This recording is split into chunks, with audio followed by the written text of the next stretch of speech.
ketemu saya ya. Bro, nanti ketemu saya ya, Bro. Nanti ketemu saya ya. Ketemu saya di sini, jangan teriak, ganggu. Ketemu aja. Bakal capres dari PDIP Ganjar Pranowo datang ke UI untuk penuhi undangan hadir di kuliah kebangsaan. Nah, momennya Ganjar datang ke UI ini bikin dia itu harus nahan emosi. Nah, kok bisa sih dia harus nahan emosi? Jadi gini cerita gue dari lapangan.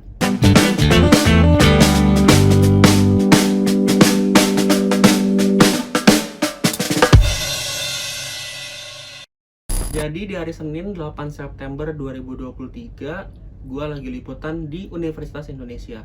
Nah, UI ini ngadain acara atau seminar kuliah kebangsaan yang dihadiri oleh Ganjar Pranowo.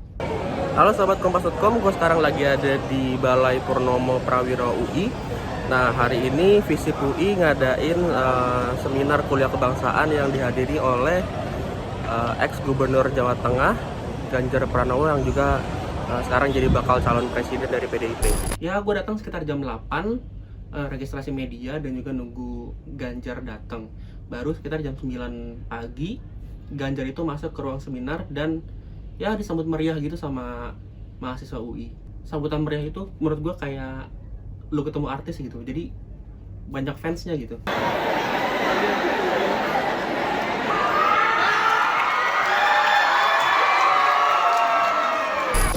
Di sini dan tentu saya diundang di sini pasti karena survei.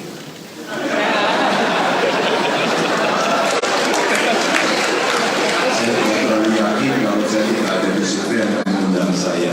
Abis dia bercanda soal dua persoalan tadi, giliran Ganjar mulai memaparkan soal visi misi ke depan untuk bangsa Indonesia. Tapi gue akan highlight ke satu pernyataan Ganjar terkait dengan tenaga kerja asing dari Cina. Jadi di ceritanya Ganjar di Jawa Tengah banyak masyarakat Jawa Tengah yang minta ke Ganjar untuk TKA Cina ini diusir gitu. Nah, terus Ganjar bilang kalau Ganjar tuh oke-oke aja kalau misalkan TKA Cina ini diusir gitu. Tapi yang jadi pertanyaan adalah apakah masyarakat-masyarakat yang minta TKA Cina itu diusir bisa menggantikan posisi mereka?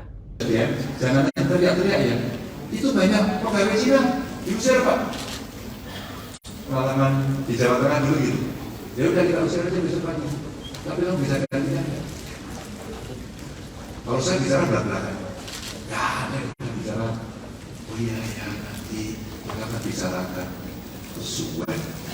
Setelah sesi pemaparan selesai, giliran Ganjar nih yang dicecar banyak sama panelis-panelis UI. Nah, panelis-panelis UI ini isinya adalah dosen-dosen UI dan juga mahasiswa dari Universitas Indonesia. Nah, ada satu dosen dari UI yang nanya terkait dengan keterbukaan informasi untuk publik. Nah, Ganjar jawab dengan pengalamannya dia saat menangani pandemi COVID-19 di Jawa Tengah. Pengelola data yang ada di Kemenkes datang ke Jawa Tengah 4 kali. Dan saya sampaikan, sampai begini bahasa saya, komunikasi saya mungkin buruk ya. Sampai saya bilang gini, Pak, kalau memang ada data kami yang belum masuk, masukkan besok pagi. Maaf Pak Ganjar, kalau ini dimasukkan besok pagi, Jawa Tengah akan tertinggi seluruh dunia. Saya tidak peduli dan saya akan jawab. Saat itulah terjadi perdebatan keras dengan Menteri Kesehatan dan akhirnya Pak Luhut telepon saya, Mas Ganjar. Menurut Anda data harus dibuka nggak? Pak, jangan kita membohongi siapapun. Aku setuju sama Anda, gitu Pak Luhut. Kalau gitu kita buka, Pak ini untuk kepentingan riset juga loh Pak. Kalau kita melihat tren seperti ini agar juga publik tahu, publik aware. Kalau suruh pakai masker, kalau seluruh tinggal di rumah. Emang gampang Bu.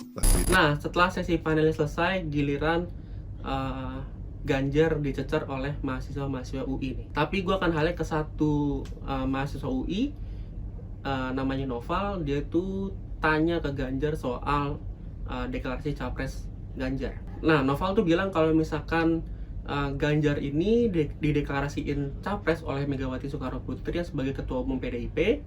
Lalu juga Megawati ini sempat ngasih statement kalau misalkan Ganjar itu adalah petugas partai. Noval pun nanya ke Ganjar, apakah nanti kalau misalkan dia jadi presiden, Ganjar ini akan jadi petugas rakyat atau jadi petugas partai dan bonekanya Megawati? Iya, lu nggak salah denger. Dia ngomong bonekanya Megawati. Pertanyaan saya, jika Bapak terpilih sebagai Presiden ke-8, apakah Bapak tetap dengan prinsip tuanku ya rakyat, gubernur hanya mandat, dan tidak menjadi boneka Megawati?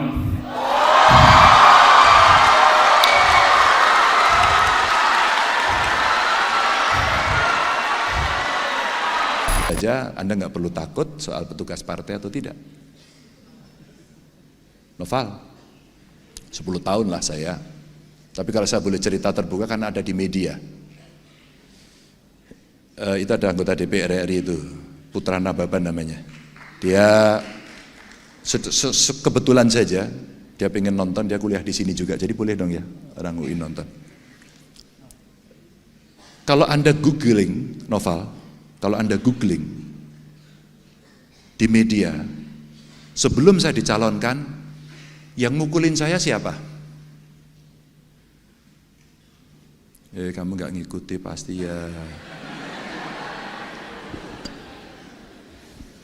Kamu tahu nggak? Saya digebukin publik. Tenang, nggak usah malu. Ngikuti nggak Nova? Saya mengikuti Bapak tuh sejak 2017 Pak, jadi mungkin kalau ke belakang kurang Pak. No, ini belum 2017 kok. Ini baru kemarin-kemarin. Sebelum saya pencalonan itu Ganjar dicalonkan atau tidak gitu. Di partai saya kan namanya tidak hanya Ganjar kan, ada yang lain ya. Kan rame itu. Iya. Mbak Puan UI loh. Alumni ya, alumni UI, sama-sama kita, tenang aja. Saya digebukin oleh teman sendiri. Dan itu buat saya kami biasa saja, belum putus kok. Belum putus itu dinamika seperti itu saya nikmati biasa saja. Saya kader partai. Tapi presiden bukan. Gubernur bukan. Itulah melayani.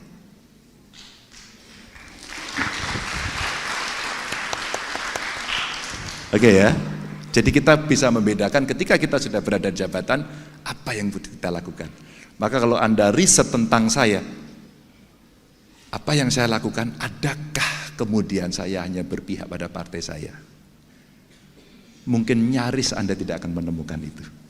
Nah, setelah sesi pertanyaan dari mahasiswa ke Ganjar selesai, itu menandakan bahwa seminar itu selesai. Nah, setelah itu Ganjar keluar dari ruang seminar, lalu bergerak ke media untuk melakukan wawancara gitu. Nah, tapi pas lagi wawancara, ada mahasiswa UI yang teriak kayak gini ke Ganjar. Saya paham bisa saya tapi ini penting untuk bisa menjelaskan, untuk bisa memberikan. Sorry agak terganggu saya. Mungkin jengkel kali ya, Ganjar diteriakin terus sama mahasiswa UI itu. Akhirnya Ganjar minta mahasiswa UI itu untuk nggak teriak-teriak karena mengganggu proses wawancara yang sedang berlangsung. Ganjar juga minta kalau misalkan setelah wawancara selesai, Ganjar itu pengen ketemu sama mahasiswa UI itu untuk ngebahas terkait dengan apa yang ditanyakan terkait seputar LGBT dan juga seputar hutang negara. Jujur sih saat pas lagi wawancara gue agak kedistraksi sama teriakan mahasiswa UI itu. Kayak harusnya tadi tuh dia nanya, mungkin karena nggak dikasih kesempatan untuk bertanya kali, jadi dia akhirnya spontan aja gitu nanya pas Ganjar lagi wawancara. Penuhi. Nah kalau aksesnya sudah, mereka bisa menyampaikan. Boleh bro, sabar dulu bro, nanti ketemu saya ya. Bro. Bro, nanti ketemu saya ya. Bro, nanti ketemu saya ya bro. Nanti ketemu saya ya. Ketemu saya di sini, jangan teriak, ganggu. Ketemu aja, saya kasih kesempatan kok. Nah, sekian cerita gue dari lapangan pada hari ini. Gimana menurut kalian cerita gue soal Ganjar ke UI, dicecer mahasiswa terkait dengan petugas partai dan boneka Megawati, dan juga diteriakin mahasiswa UI terkait dengan hutang negara dan juga LGBT? Komen di bawah ya. Nah, kalau mau tahu cerita-cerita lainnya dari gua, stay tune terus di YouTube kompas.com dan jangan lupa like, comment, and subscribe ya. Oke, sekian dari gua dan see you di cerita gua selanjutnya. Bye-bye.